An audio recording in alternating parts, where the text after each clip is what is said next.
Everyday English Podcast by English Talking Today. Hello, and welcome to English Talking Today. I'm Mary, and today we're going to talk about a feeling that every English learner knows well: freezing. You know that moment when you want to say something, but your mind just goes blank? It's like your brain and your mouth suddenly decide to go on strike. The words are there, you know the grammar, but nothing comes out. It's a really common problem, and it can be super frustrating. It's not just for beginners either. Even advanced English speakers can experience it. Today, we'll talk about what it is, why it happens, and most importantly, how to break free and start speaking with confidence. So, let's get into it. So, what exactly is freezing in a conversation? Well, think of it like this. Your brain is a computer and suddenly it crashes. You know what you want to say, but the words just won't come out. It's not that you've forgotten English. It's more like a sudden mental block caused by stress, fear, or pressure. It's that moment when a teacher asks you a question in class and you know the answer, but you can't say it. Or maybe someone asks you, "How are you?" and even that simple question makes you feel too shy to respond. It's a very real and physical reaction, and it can feel like your body is just shutting down. You might feel your heart start to race, your palms get a little sweaty, and you just can't form the words. This feeling can be really discouraging, and it can make you feel like you're not good enough, but I promise you are. It's just a sign that your brain is working a little too hard. So, why does this happen? Well, there are a few common reasons, and you might recognize some of them. The first is a fear of making mistakes. This is probably the biggest one. A lot of learners worry so much about using the wrong word or getting the grammar wrong that they decide it's better to just stay quiet. For example, maybe you want to say something about a trip you took last year, but you're not sure if you should use the past simple or the past continuous tense, so you just don't say anything at all. You're so worried about getting it wrong that you don't even try. Another reason is a lack of confidence. This often comes from negative self-talk.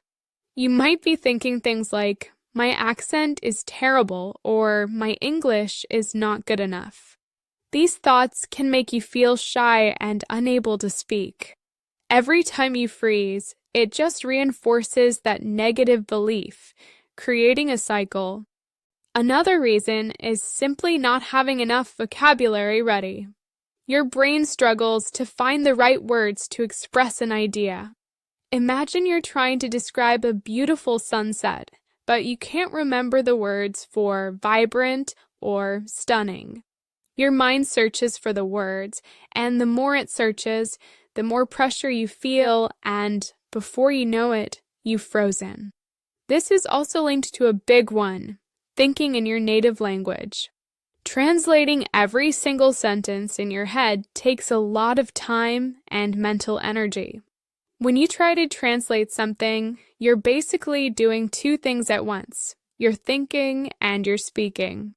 It's like trying to run a marathon and solve a complex math problem at the same time. The pressure builds up, and it can lead to a mental block.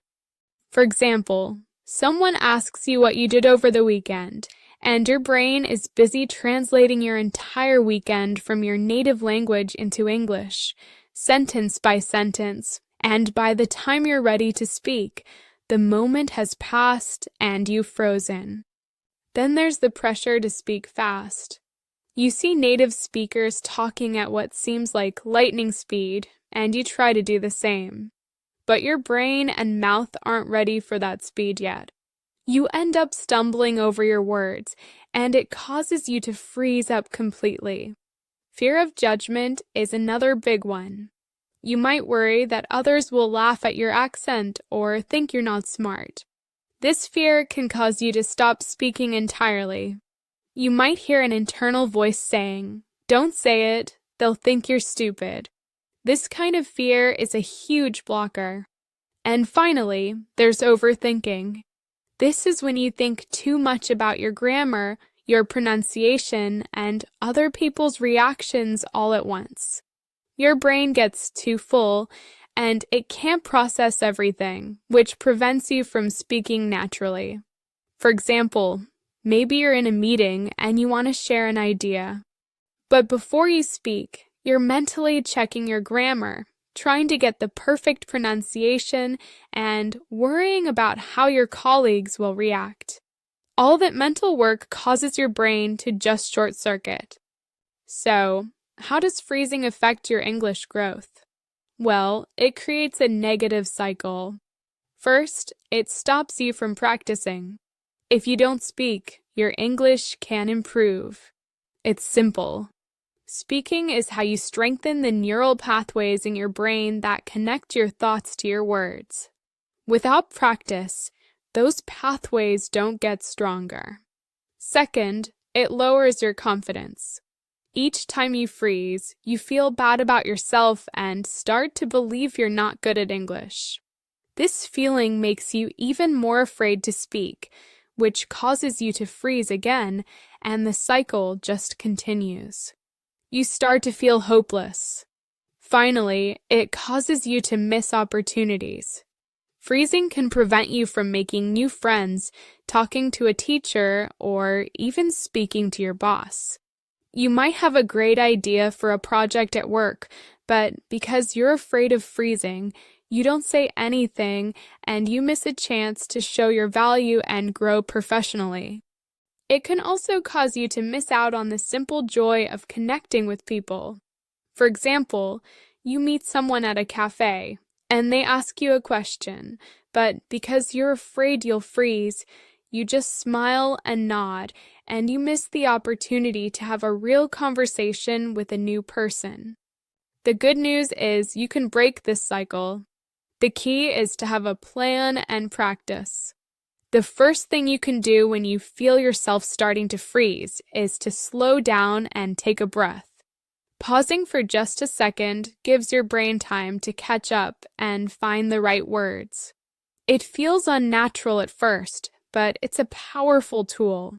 Instead of trying to rush, just take a deep breath.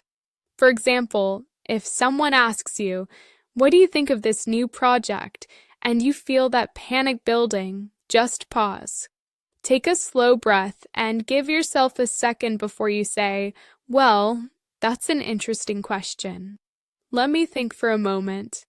This gives you time and shows the other person you are thinking carefully about what you want to say.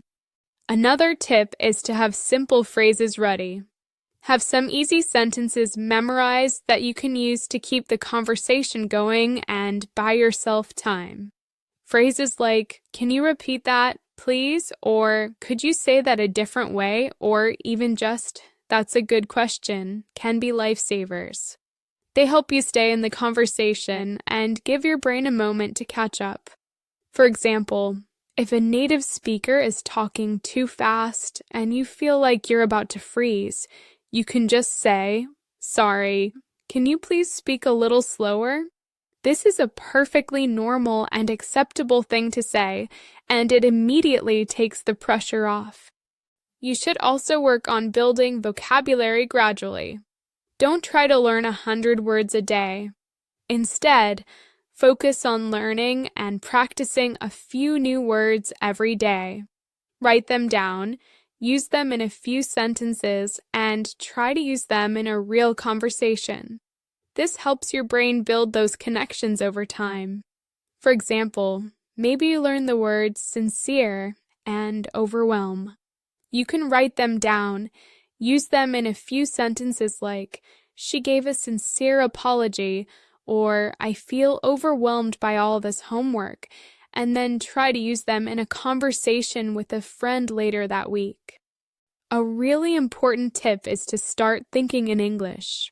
This is one of the best ways to stop translating in your head.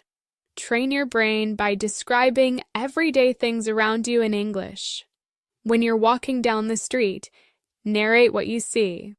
You can say to yourself, "The sky is blue. The sun is shining. There's a big red car driving past." It sounds silly, but it's an incredibly effective way to build fluency. You're practicing without any pressure. You can also narrate what you're doing. "I am making a cup of coffee. I am pouring the milk. The coffee is hot." This helps your brain make direct connections between objects, actions, and the English words for them. You need to accept that mistakes are normal.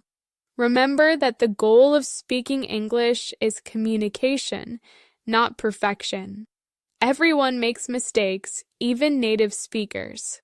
A mistake is just a sign that you are learning and growing. The most important thing is that the other person understands you. Instead of worrying about grammar, focus on getting your message across. For example, maybe you accidentally say, "I go to the store yesterday," instead of "I went to the store yesterday." The person you're talking to will still understand you perfectly. They're not going to judge you. The most important thing is that you communicated your thought. Don't be afraid to use body language. Gestures and facial expressions can help you convey your meaning and reduce stress. If you can't remember the word for heavy, you can make a gesture with your arms as if you're lifting something heavy. It can help you get your point across and can be a great way to communicate when you're feeling stuck. It also makes the conversation more natural and can help you feel more comfortable. It's a great way to reduce the mental load and stop yourself from freezing. And finally, you should practice with yourself. Talk to yourself in the mirror or record your voice. This helps you get used to hearing yourself speak English. It's a great way to prepare for real conversations. You can record yourself answering simple questions like, "What did you do today?" or "What's your favorite movie?" and then listen to it back. This can help you identify areas where you feel stuck or where you need to improve. And when you're having a conversation with yourself, you have no pressure, so you can practice without the fear of judgment. You can also use positive self-talk. Before you go into a conversation, say things to yourself like, "I can do this." "It's okay if I make a mistake." "I'm a good English speaker." This helps calm your mind and gives you confidence. So, let's put all of this into a simple daily routine. I recommend just 15 minutes a day. It's not a lot of time, but it's enough to make a real difference. For the first 5 minutes, do some self-talk. Go to a quiet place or stand in front of a mirror and just talk to yourself in English. Describe what you're wearing, what you're going to do later, or what you had for breakfast. Just get used to the sound of your own voice speaking English. For the next 5 minutes, try shadowing. Find a short English audio clip or a YouTube video. It can be a podcast, a speech, or even a scene from a movie. Listen to a short part, and then try to repeat the words, trying to copy the speaker's speed and tone. This helps your mouth and brain work together. You're not just speaking, you're learning the rhythm and music of the language. And for the final 5 minutes, get some real or online practice.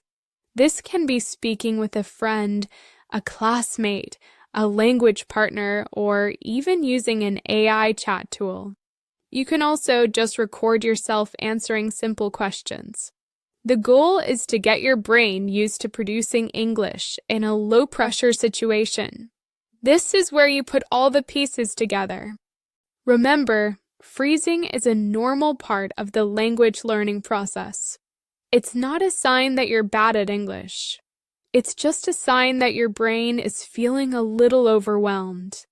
By understanding the reasons behind it and using these simple strategies, you can take control and break free. The goal isn't to be perfect, it's to be confident enough to communicate. So, start small, be patient with yourself, and remember that every time you try to speak, you're one step closer to becoming a more fluent and confident English speaker. That's all for today. Thank you for listening to English Talking Today, and I'll see you in the next episode.